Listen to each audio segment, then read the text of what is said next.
the most extraordinary environments, criminal, dark, fetid, evil places. I'm talking about the dismal science of economics, neoliberal economics. He would just go in there. And he would look around in a place where nobody ever returns. I mean, he would just go in there, utterly, utterly dangerous. He'd look around, he'd say, why don't you change this into something based on consensus? What's this debt threat? Why the debts? He would just start dismantling the evil with kind of a shrug of the shoulders and that impish smile on his face. And we would watch him, and he should have been completely dismantled by now by the neoliberal henchmen. But he just walks around inside that darkness. And David, all those economic people, they got so angry with you because you were so friendly and nonchalant and always acted like it was just something that anybody could deal with, and you taught us to deal with it that way. We started doing the same thing. Instead of going in like economics people, full of defensive rhetoric and mysterious professional hoobajabi, just go in and be human. Amen. And that's what we've got to have right now. We need that blessing. We're in lockdown again here in New York. We're in lockdown. Lena comes home from school. Somebody's positive. Now suddenly we've locked the doors. I just feel like we've got to have the ability to go into this dismal time and just shrug our shoulders and say, well, let's find a positive here. Something's going on. The earth is giving us a message. He would have some. Don't you think that's true, people? He would have something to say about even the pandemic. He would make it a good thing that we could deal with.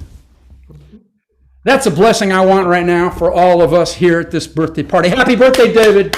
Amen. Happy birthday. Happy birthday. Thank you. Amen. Amen. Ashe, ashe. Is your stage. Excuse me? Oh, just, yeah. Do you want to, take over?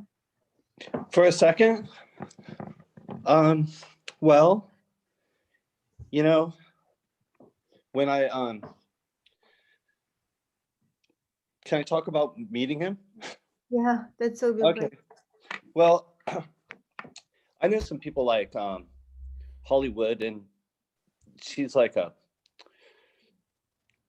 politically minded person, political activist, and she was really into David, and I started.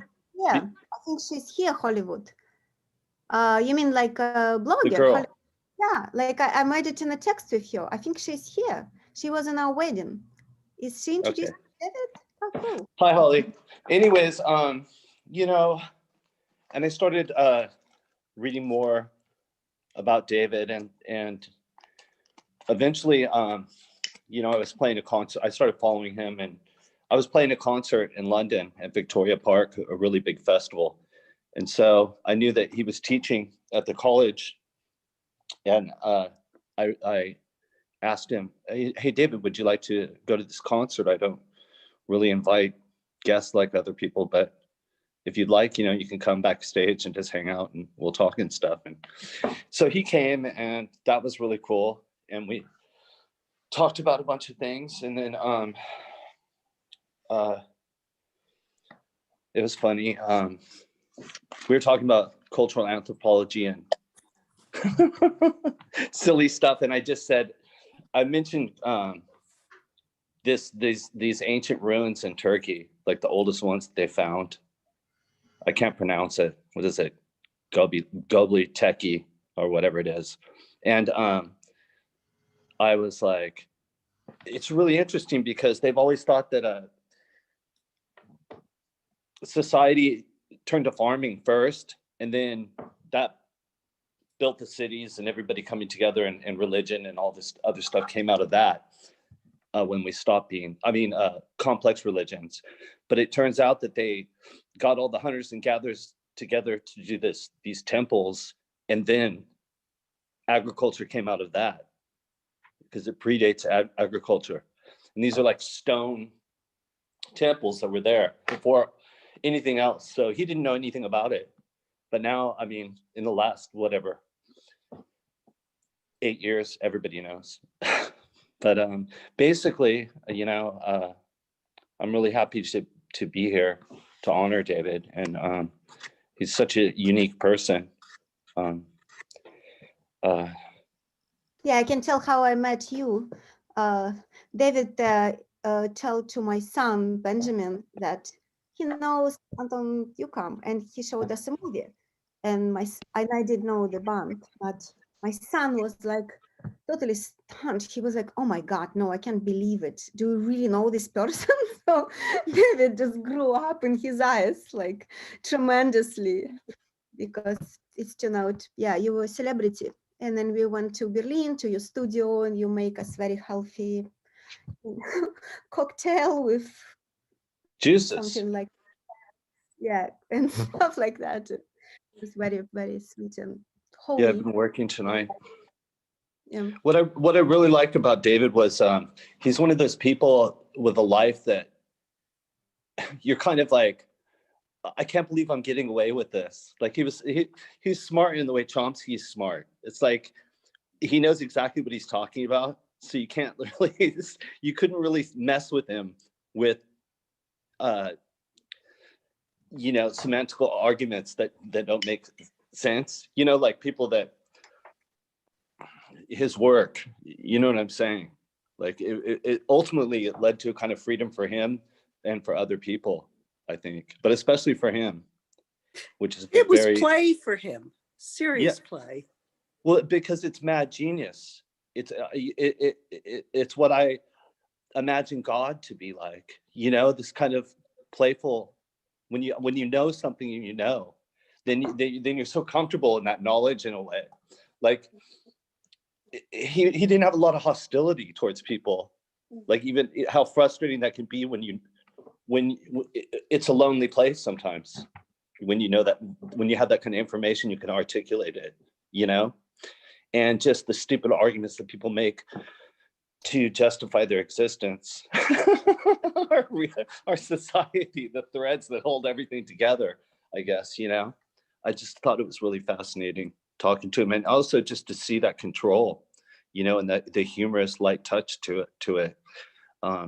You know, I don't know, you know, I just think he had many rare qualities, you know, and they don't make people like that every single day, you know.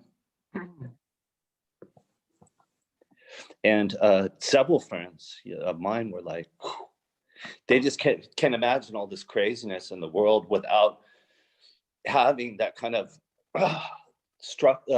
it's like having bones inside you, you know, like the intellectual scaffolding, you know, to hold on to, you know. I'm not with COVID, but just like the BS. That's so funny that his book is like bullshit jobs, you know, but really the ultimate bullshit job is the facade that everybody carries to make society function, you know. That's the ultimate bullshit job that everybody has. It's like these false constructs that are keeping everything together. And that's what I found refreshing about him, is he was himself, you know. What do you think he likes about your music? Because I think he was really fascinated by you. Well, you know, he jumped right in on a really good show. It was like crazy, you know. Not every. That's what I love about music, is that it's like bullfighting in this sense. It's like sometimes you win and sometimes the bull wins, and sometimes the bull's winning and you wrestle it to the ground. I mean, and not to offend any vegans or animal liberation people, I'm just saying as a metaphor, that's what I love about it, is it can be going so south and so wrong, and you do something and then everything just changes immediately in the perspective. And I love the jazz element. And he came on a very good day. It was just one of those days where I woke up in London and I sort of just prayed, just said, just let this go. Okay, okay. You know, I don't think about rock star things, or I'm gonna do this little shake my butt in front of a mirror and get the move down, you know, clap and turn around or something. I just want to play good and I want everybody to be happy.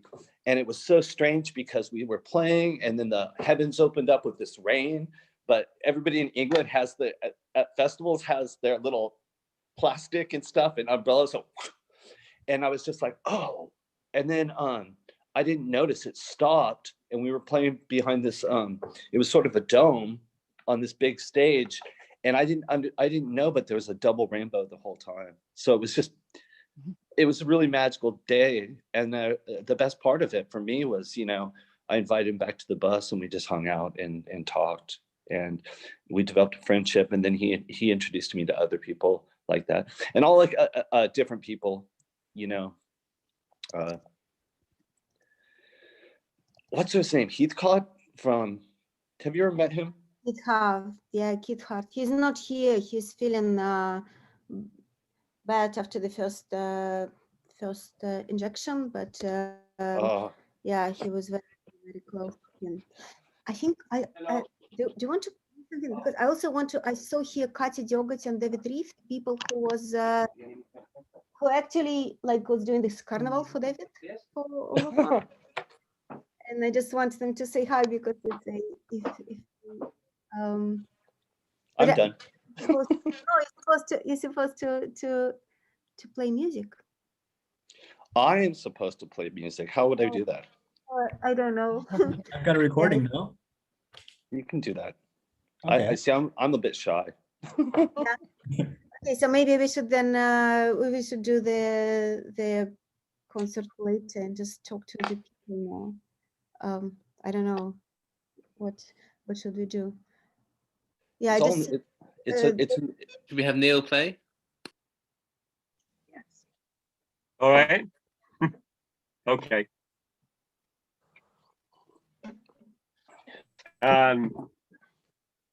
Right.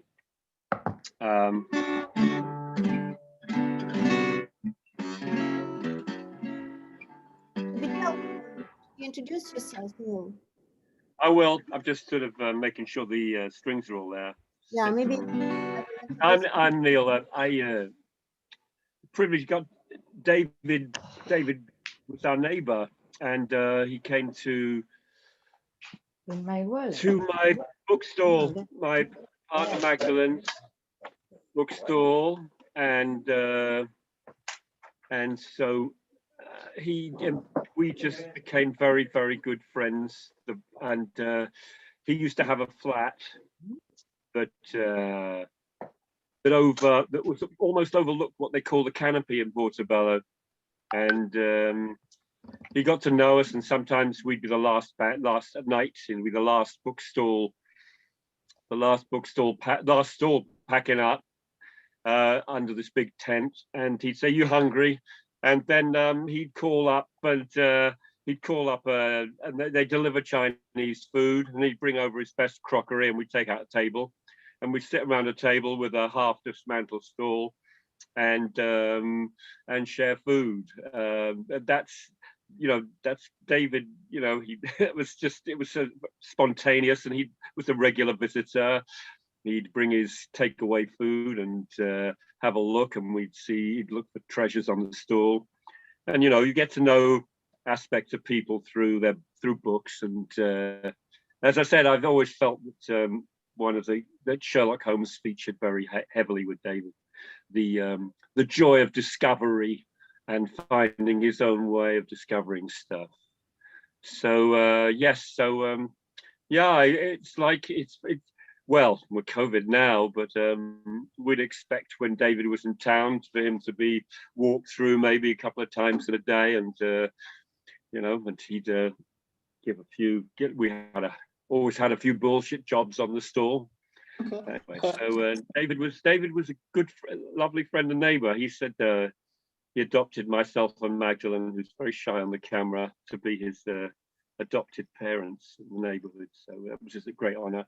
I mean, I'm not that much older than David, but I don't know what about. Anyway, so David was a really good friend, and we loved him dearly. And it's like you think of all the time, you know, oh, David, he'd like that, you know. It's like those moments, you know, there's this instance. I mean, when there's people are alive for those instants, they're completely alive when you think, oh, David would like that, you know. And just it sort of, you still, you know, obviously David resonates in so many ways with all of us in the way we look at things and think, well, what would David do? How would he do that? Anyway, so anyway, I did this song.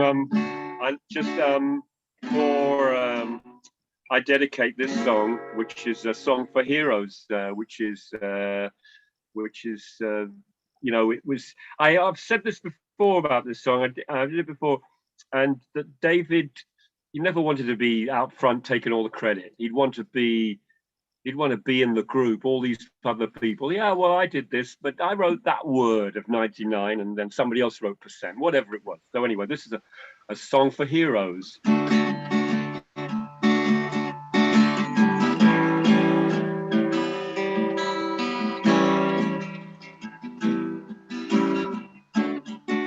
This is a song for heroes. No medals, none, nor honors from the Queen goes. This is a song for heroes. A song for those as yet unsung. It's those for whom sacrifice what they do, and they don't think twice, or even once. Let's be precise. Those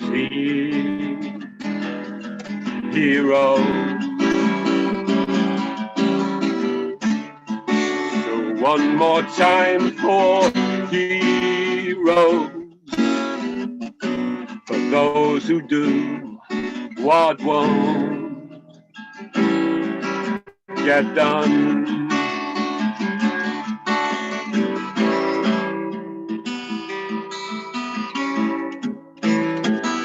This is a song for heroes.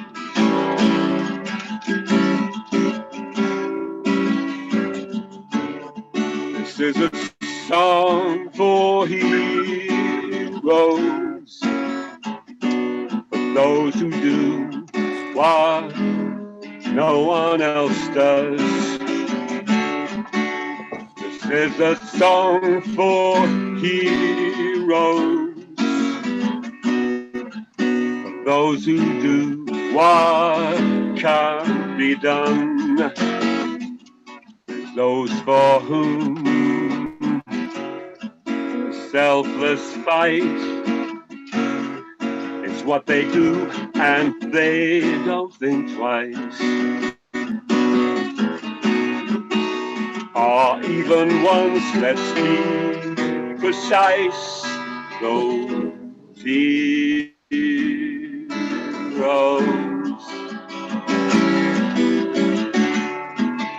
So one last time for heroes.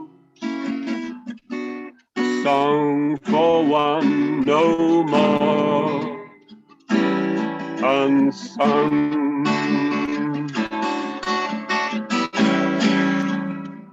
This is a song for heroes. This is a song for heroes. Care freedom song for heroes.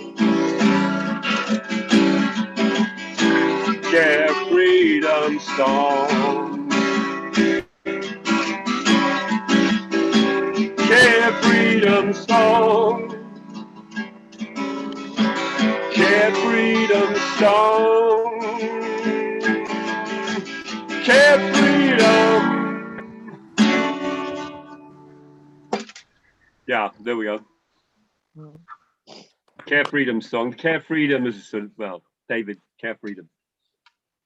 Yeah, Care Freedom is exactly the motto of our Museum of Care, which is organizing this event today. Actually, Neil, it's fantastic because one of the people who's here, Anka, 10 years ago, she made a Okay, film. yeah. And you're kind Hey, of a hey famous there. person nationally. So Yeah. that's, I haven't been to London in many, many years, and that's how I know of you. Famous character internationally, interdimensionally. Yeah. Well, I don't know about international. Yeah. But no, she did a very, it was a very, it's funny about that. Yeah, that was the film, because at the time it's like, I couldn't really absorb it. It was a bit too close. It's like when you record a song or something, you need some distance. But years later, you see it and you think, oh goodness, that's the way life used to be. And well, it was Sundays. I wrote a thing about Sundays. Now Sundays. No, anyway, the way things are, each day becomes like Sunday because it sounds like Sunday anyway. And that's what we used to do on Sunday in the market. And that's film was before David was in the hood. He was around. But that was, good for Anchor. It was people like, it was nice.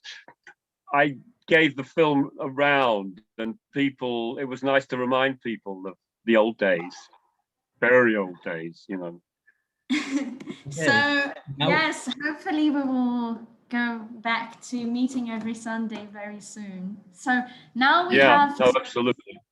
we're in a bit of a schedule here, so we have to present you a band called Arkady Kots. They come from Russia, and I think they will play something for us. Is that right, Nika? I hope so. Are you here, guys? Hey? They said they're here. Kirill Medvedev? We hear here? you. Can you unmute? Kirill? Hey?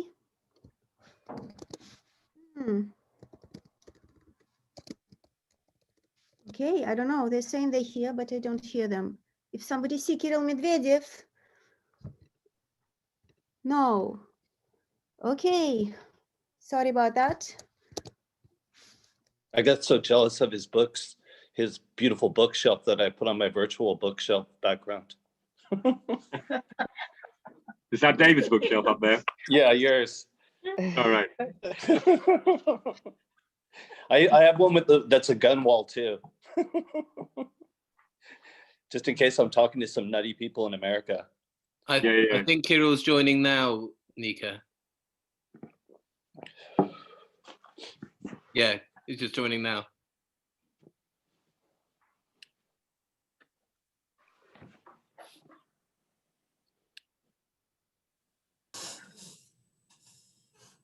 Connected.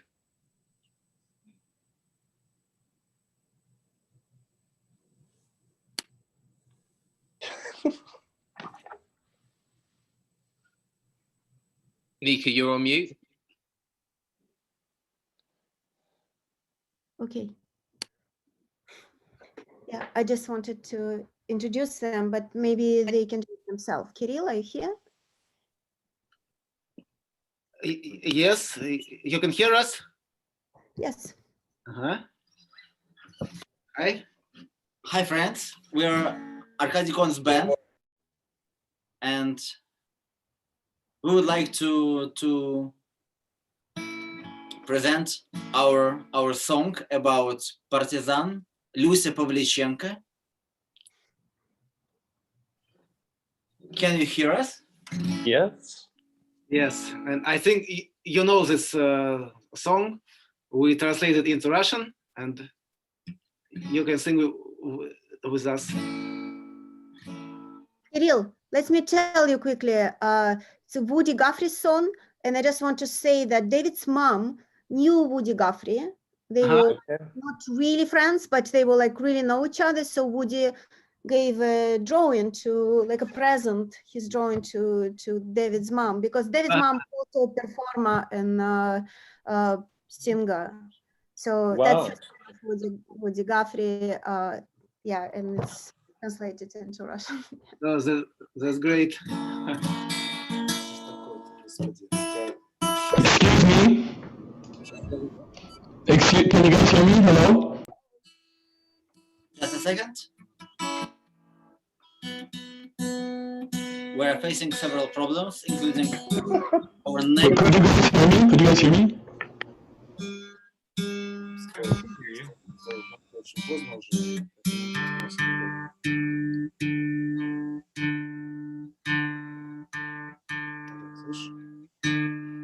It was too late in Moscow, but we survived and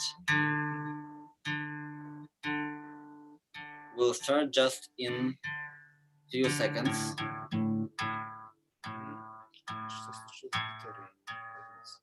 Нет, ниже, ниже, ниже. Все. Выше. Все.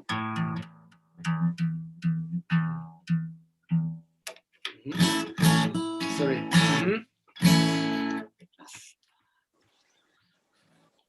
Your gun, fell by your gun. 300. This slaps. Fell by your gun, fell by your gun. 300 Nazis fell by your gun.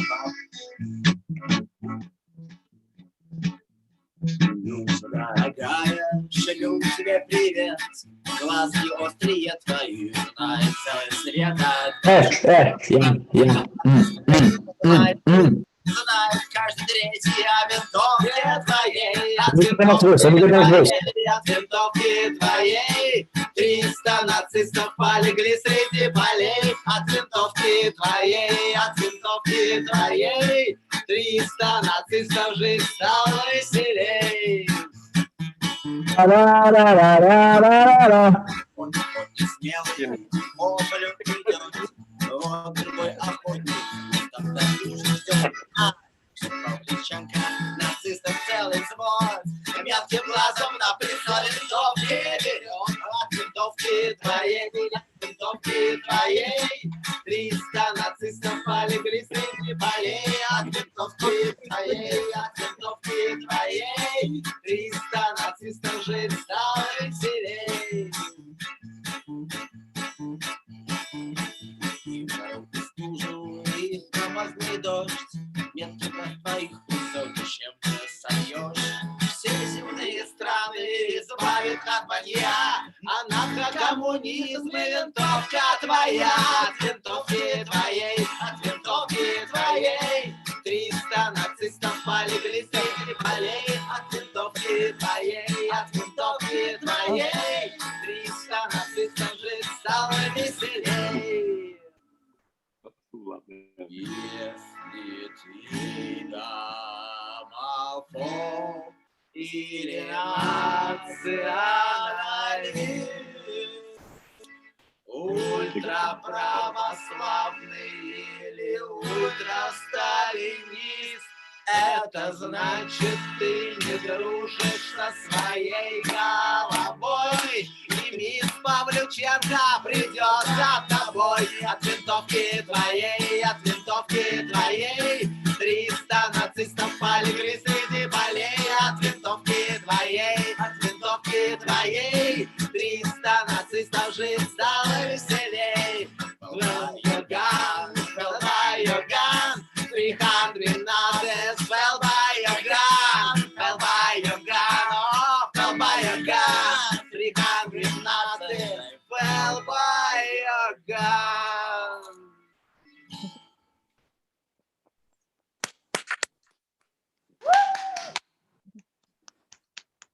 Very nice. It's Pavlichenko by Woody Guthrie. That's the song. Yeah, I yes. This is the words. Sorry, I didn't do it before. It was. So thank you, friends, that Dovran and Oleg and Kirill, Arkady Kos band from very, very cold Moscow. So sorry, now we have to turn out. Just switch off, yes. Yeah.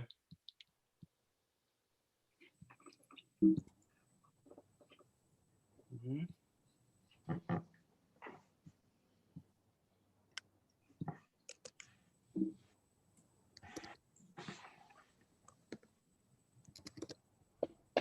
All right, I believe that Marissa would like to perhaps lead us in a cakes and candles ritual. Ooh.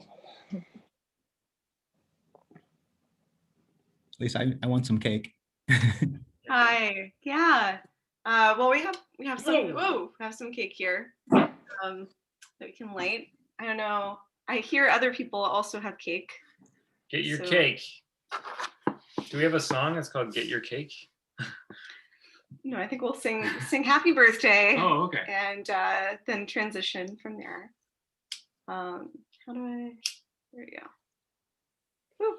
Here. I think you're better at lighting like things than this. I am. Ooh. Get your cake. Get your candles.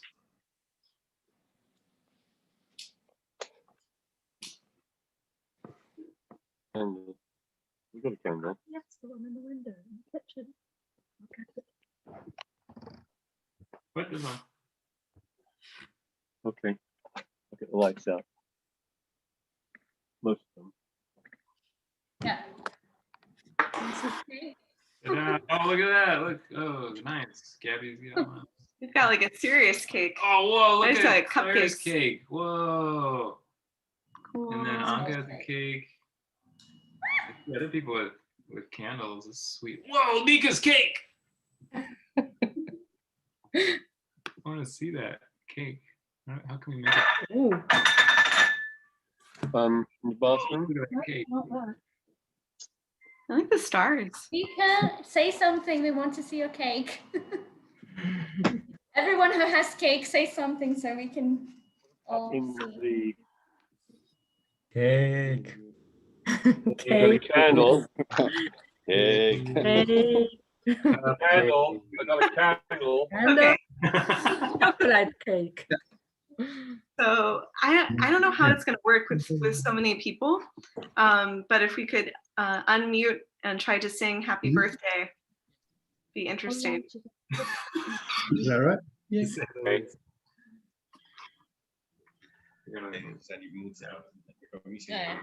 Okay, 5, 4, 3. Happy birthday to you. Happy birthday to you. Happy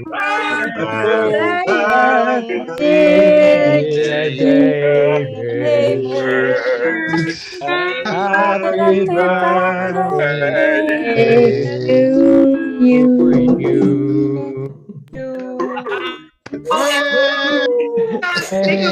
Make a wish. David, speech. Make a wish for David. Like, you know, if you can imagine, like what David would wish for if he was still here. Make that wish.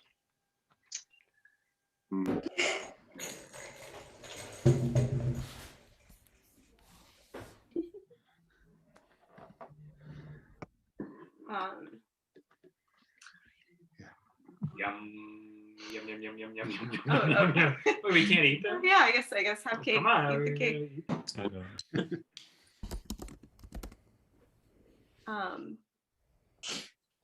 Candle. What kind of cake are you having? This is an Earl Grey orange cupcake. It's gluten-free and vegan. Thank you very much. Marissa, can you tell me about the rituals that you were doing about Gabi Hoffman and stuff? That was Yeah. cool. So I was talking with Nika, and I guess after we eat our cake, we can do something. But years ago, I was part of this anti-war action in DC, and we were shutting down the intersections around the Capitol building, which has a whole new significance now. But at the time, we were preparing this, like nonviolent blockade, and Lisa Pian and Starhawk and many others were involved. There was a local DC training group that was involved. And we basically had a lot of drama and fracturing like in the organizing, and it was one of those very tense moments. And we ended up in the basement. I think it was the Code Pink House at the time. But we were in a circle in the basement and just holding hands and breathing.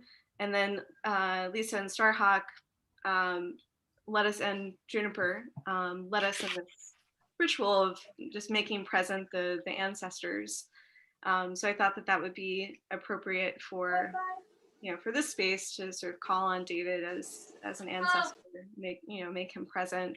And I have a bit of sage, so I thought we could do that. And if people are next to someone that they can hold hands with, or if you want to touch the screen maybe as a substitute, I mean, it's kind of not the same, but it'll be something just to indicate that we're connected. And if we could just say, like David Graeber presente, David Graeber presente, and then think of, what kind of wish David would make. That would be great. So that's what I had in mind. Should we say it in English instead of in Portuguese? Like David Graeber is present, David Graeber is present, David Graeber is present? Sure. No, and as many languages as possible, really. Whatever you want, yeah, whatever language is good for. I guess we have Russian, we have different languages on the call. So I guess, yeah, whatever makes sense. Okay, so we're holding the screen, yeah? Yeah, so hold the screen, and I'll just burn some of the sage.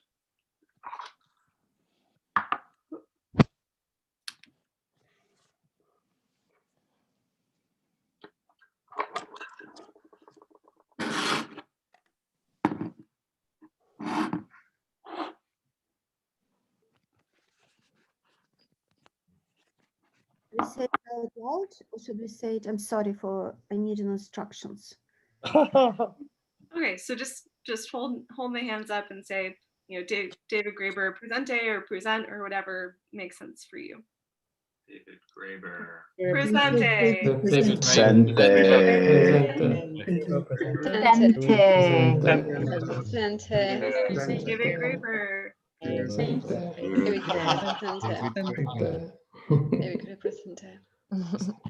David Graeber is present. David Graeber está presente.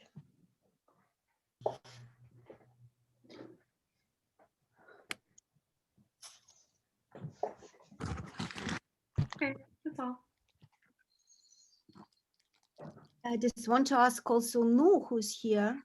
Nu is David's girlfriend who was coming this to. Hey. Hey, I never asked. How did you guys celebrate his birthday? Hey, I'm sorry I didn't hear that. I'm an old friend of David's. I actually was with him when he was still a graduate student at the University of Chicago, and 1 year at Yale as well. And he was also 1 year at Haverford. And what I always remembered about David was how childlike he was, and he really loved. Sorry, this is really hard for me. Can I come back? Oh, it's okay.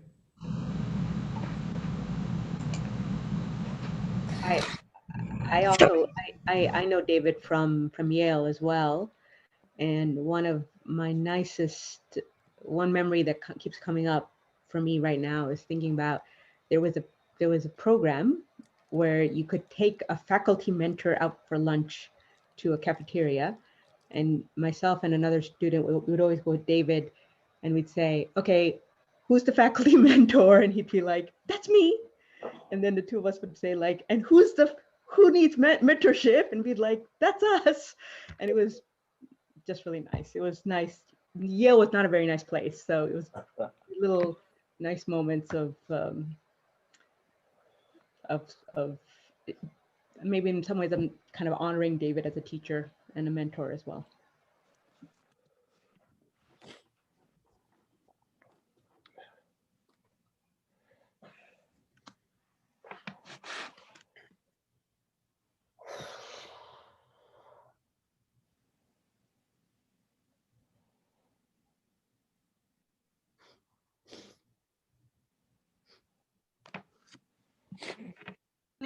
Does anyone else have memories of David that they want to share? Diana maybe is here.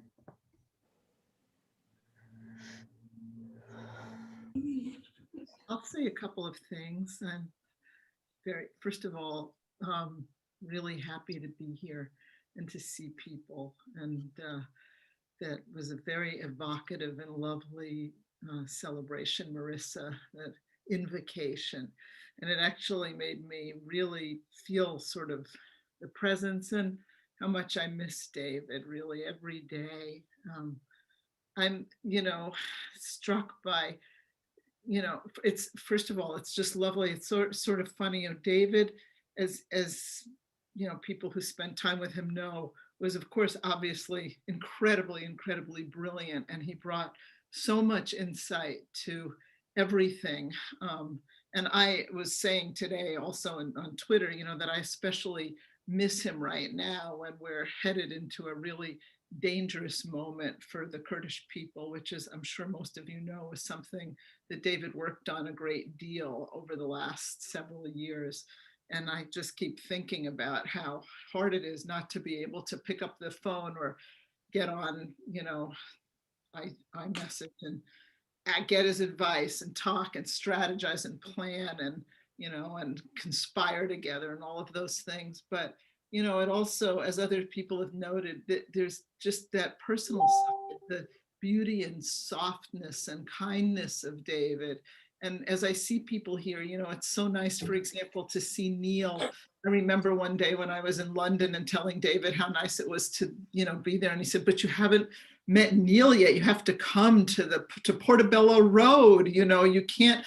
And finally, he did get to take me around, and it was such a pleasure to stop in to the stand there and to see Neil. And, and then I see James Schneider, who I've never met, but, I remember David very concerned about how to sort out James's love life. We had to work on that too, so the big things and the small things, sort of in every way, there was this sense of joy about life, of optimism, of, that we were going to make the world a better place.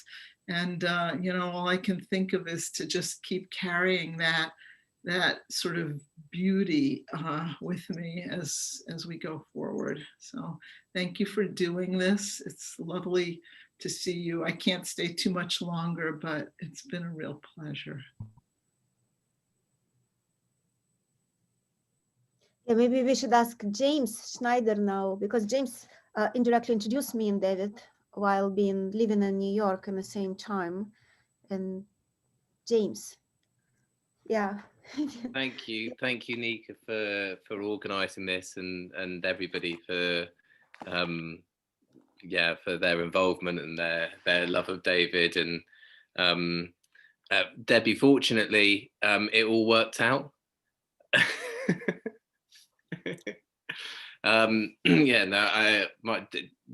David, played a very, very important role in just cajoling my my now girlfriend, telling her no, he really loves you, honestly, and no, you should speak to him. It's all absolutely fine. He was actually, we had dinner with him. That we'd been together before, when we broke up before. We had dinner with him. After dinner, we're walking back from this Chinese restaurant that had a really amazing duck in Chinatown in London that he really liked. It was great. and yeah, then we like broke up on the walk back, and then about 18 months later, or maybe less than that, I can't remember. Anyway, sometime later, in part with David's excellent urging. So I mean, if I didn't owe him lots and lots of things otherwise, I definitely owe him that. And yeah, exactly as Debbie said, he was so just such an amazing human, such a loving and weird and warm and soft person. And yeah, I miss him a lot. And it was also really nice to see how happy he was with Nika, and how so we're not just happy, it's like relaxed, how sort of relaxed and comfortable he was. And that was just lovely to see. Anyway, so yeah, it also was really, for David, was actually very funny that he knew for a long time, and suddenly you were speechwriter of Corbyn, and he just suddenly felt like, oh my God, I have access to power. I can just tell him, like, what do you think about that? So, and advise him, and so on and so forth. So that was. Yeah, I wish I'd done a bit more of some of the things that he said, but it was always fun having to sort of very, very long text back and forth about whatever nonsense was going on. And yeah, he was always a great supporter for what we were trying to do, I think, because even though the politics aren't the same, it definitely saw that we were trying to open up space for movements rather than close them down and co-opt them. And that was, and also, but David was, I mean, Nika, you say this a lot, but like David was extremely pragmatic. It's like, if this thing is going to help with this thing, then great. And really not very dogmatic at all. And really sort of creative and flexible person and thinker. I mean, super principled, like 100% principled, not like breaking the line, but can see the difference between where's principle and where's pragmatism, what's strategy and what's tactics. But yeah, just a brilliant thinker, brilliant human. And yeah, so it was just wonderful knowing him, really. Oh, and also, like, Loki's come just now, I see, and that's another person that David was really fascinated in London. And talking about him. He's here. Hey. Hi. Can you see me? Is this way better or this way? This way is better. This way is better. Okay. Well, it's so nice to be here, and thank you so much for the invitation. It's funny because hearing these testimonies of what it was like to be around David makes me feel closer to him, and that's a lovely thing. I always found him to be a very, very generous person in disagreement, and I think that it's a very rare quality. He would give you the feeling that it's almost as if you agreed with each other, because he was so kind while he was telling you that what you think is complete rubbish, but he'd tell you in the nicest way. And what, I live next to Grenfell Tower. I've been here for around 20 years. David lives in the wider area. And when we have the march on a monthly basis, David would always come dressed immaculately, but he was always so gracious, and his way of being there was not to say, not that it's in him or not that it's in many others who would come on a monthly basis, but he was somebody who people would have benefited from his experience and his ideas and learning from him. But at no point was he ever making people aware of that. You wouldn't know that this really important and fantastic brain was walking around. So, you know, I remember one time at World Transformed, following the talk that I'd given, he on quite a small point about Trump really blew my mind in a major way. And you know, it's such a loss. It's such a loss to not have him now, giving us new ways to look at things and think of things. But it's really good to hear what you all have to say also, and thank you for inviting me. But so we should continue. You should do the chant, not chant, but rap with David Sachs. So I think that's the goal. Just should keep it going, not stop. I think David would be really. I think he would feel strange if somebody would call him like this amazing brain or things like that. He would feel himself dead, and I don't think he would like to. So let's just keep going as if he would be alive. So that's my strategy, at least. That's how I cope. I just don't agree that he disappeared. Yep.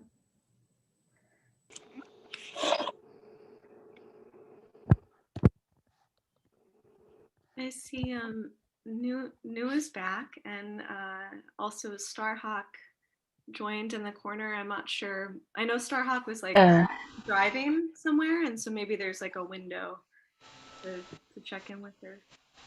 Oh, I could say something. I wanted to say that what I really loved about, there were so many things about David that was just so amazing, but I always loved the fact that we could just laugh about any little thing, and anytime there's something that is, you know, transgressive, or the underdog, you know, gets back at the oppressor. I think that every time that happens in the world, I always think of him. Even with the whole GameStop thing, I was just thinking about him the whole time and how much he would just love that. And I would have loved his analysis of that. You know, I love the fact that he gave you a reason not to feel bad. Like, I remember when I was at the University of Chicago, you know, I wasn't like a lot of students who would just work these insane hours, and he basically would let people know that it was okay not to be like that.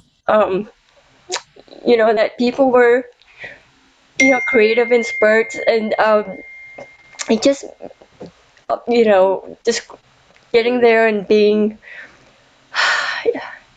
just not sure of yourself, and just always thinking that you don't work hard enough, and he just gave me sort of like a world where it's okay not to be like that. You know, and I think it just infuses his work in general. So he just loved the sort of like the little things, like this. I have this like giant cockroach here that is turn it on, it just runs around, and he would just love things like this. You know, I'm from New Orleans, so you know, this cockroach is funny to me. And you know, I guess that's all I want to say now. Everyone who knows him just knows what a kind, loving, and optimistic person he was, and just, you know, obviously just piercing brilliance. But anyway, I'm like, and Nika, I agree with you. I don't think he's quite gone. I'm not religious, but I think that maybe in physics, you know, we may still find him. We just don't have the, we just don't know enough about reality yet, I think. Anyway, I'm just very happy to be here with you guys, and thank you. So. Yeah, I just want to say that I was never jealous of No because No was so nice. I knew that all David's passwords everywhere will still contain her name. So I kind of like share my space with her from the beginning, and I was really pleased to meet her in London some chance ago with your family. Okay, before Livia Filotica will guide us in guided meditation, I can't wait for that. We have a recording from Zaran, who couldn't be here with us, but he offered us a Maori chant. So I'll play that right now. I think he's here. Wait, he's here? Oh, I didn't see him. Are you Zaran, are you here? I think I see him like in the middle of the screen or something like Zaran? Oh, okay. Okay, I'll play it now then.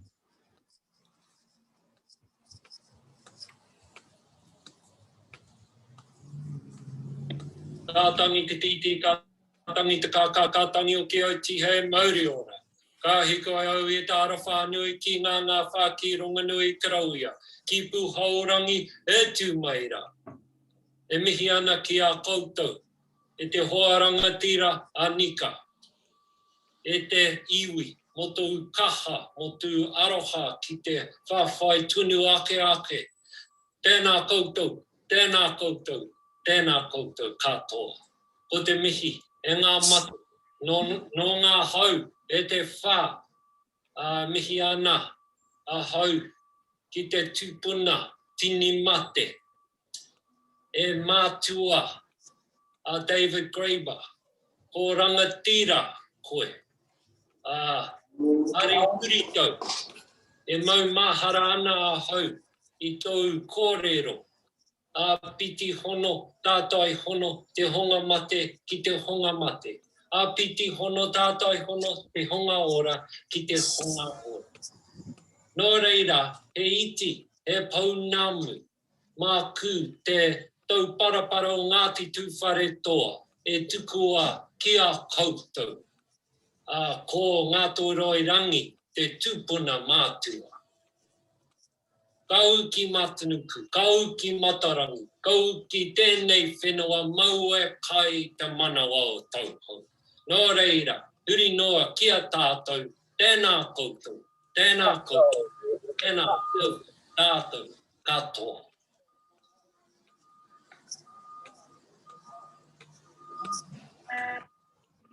Right. Thank you, Zaran, for the recording. When you see the recording of this, then you can hear me saying thank you for that recording. All right, so would you like to lead us in the meditation, Livia? Hi. Hey there, Livia. There we go. How are you guys doing? Hello. You all got your coffee?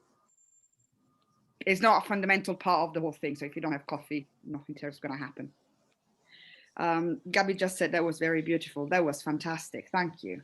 It really was. So I swear I won't take very long of your time with this boring thing, but I met David, the first time I met David, he turned up in our social anthropology year 1 class with a cup of coffee. And that's always going to stay in my mind as the image of David that I've got. We became friends, we did a million things together, but that one image of him turning up in that classroom with that lovely, warm, weird smile of his is always going to be in my head. So I thought, if we are going to bring an offering with us in our meditation, might as well be coffee. So you sit yourself comfortably. Close your eyes.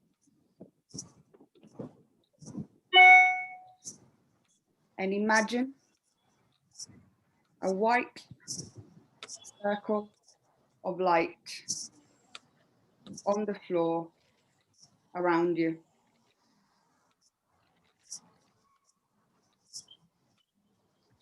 The circle from the floor rises up and up and up, and it folds over your head so that you're underneath a dome, white light. Keep your eyes closed and take a deep breath. Inhale from your nose and exhale heavy from your mouth.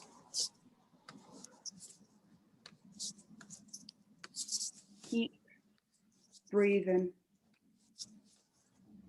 slowly and profoundly. And as you do, imagine your back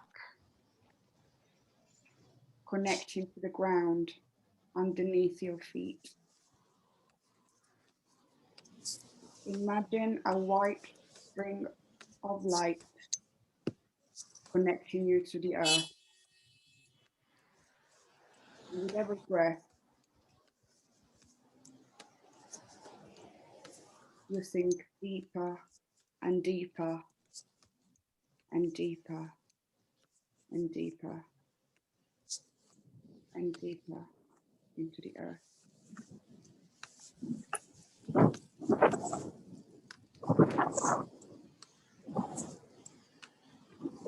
Now imagine yourself walking into an elevator.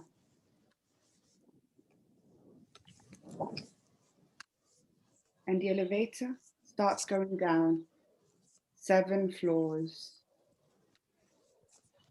With each floor, take a deep breath.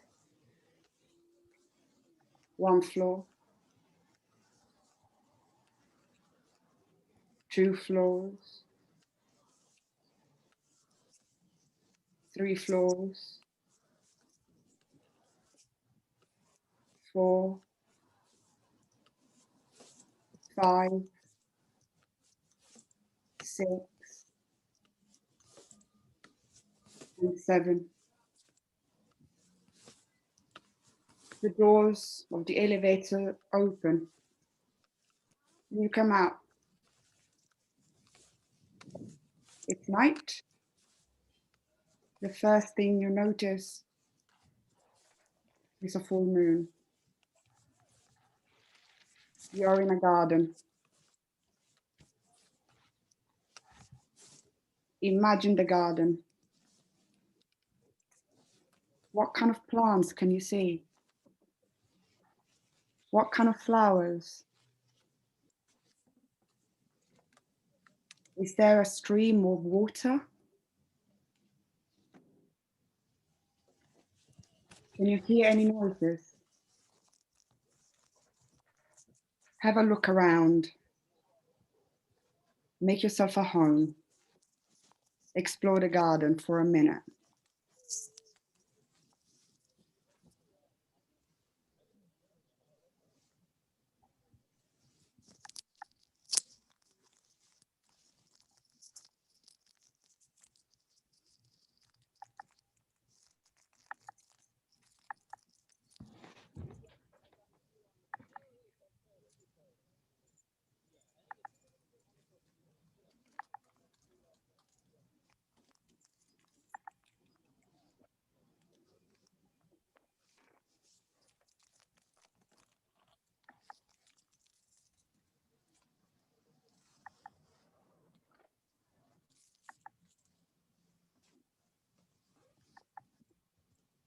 As you look around, you see a bench. Visualize the bench very, very clearly. What material is it made of? What trees surround it? What light does the moon cast over it?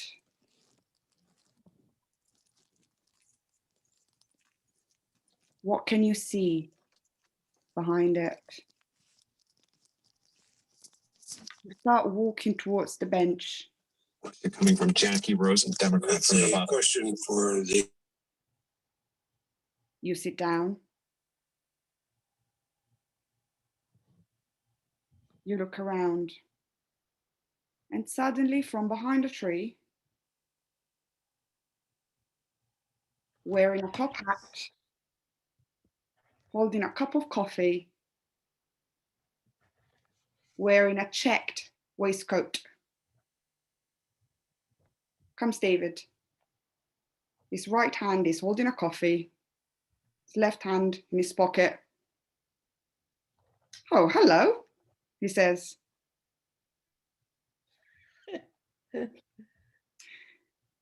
He sits down next to you. And you chat. Take a few minutes. Chat with him.